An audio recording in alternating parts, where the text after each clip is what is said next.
Hi, everyone. This is Chris Maxey with the Wellspire investment team. We're here today to talk about something that is a little bit different with respect to our Markets 2 Minutes discussions. And the topic today is going to be commercial real estate. So something that we've been seeing quite a bit in the headlines over the last 6 and 12 months is that there's a lot of pressure in the office sector in particular. Vacancy rates are higher, and there is concern about whether that's going to cause recessionary impact for the overall economy.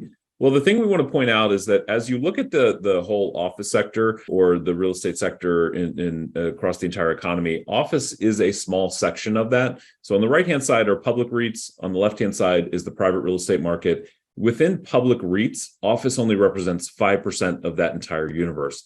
What you begin to see is that over the last decade and 2 decades, an area known as specialized REITs, which are those lighter blue bars, has become more prominent. And those are things like cell towers, self-storage, data centers, timber, manufactured homes, and single-family homes.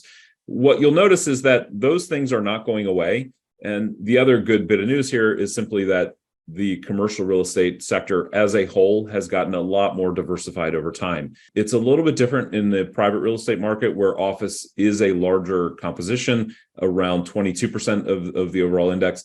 But nevertheless, as you think about overall commercial real estate, it should be understood or at least acknowledged that office is a relatively small contributor to what's happening across that broader universe.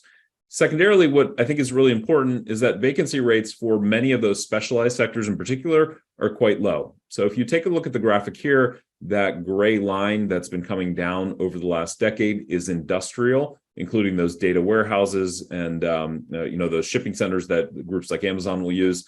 Industrial vacancy rates are sub 2%. That stands in contrast to office, where we've seen that number grow from 10 to 14%.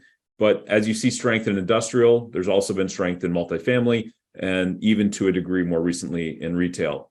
The last bit of news that I would share is as you think about lending standards on these particular properties, one of the things that's happened more recently is simply that lending standards are tighter.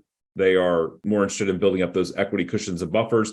And so as we think about commercial real estate today versus a decade ago or 2 decades ago, it's a much different universe. There's more sectors are included. Those equity buffers are higher. The covenants are higher. Lending standards are tighter. So as you read the headlines in the local news articles or in the Wall Street Journal and elsewhere, just recognize that they are not speaking to commercial real estate as a whole. They might be speaking to particular subsectors. And so that's something that we just need to be aware of as we read those headlines.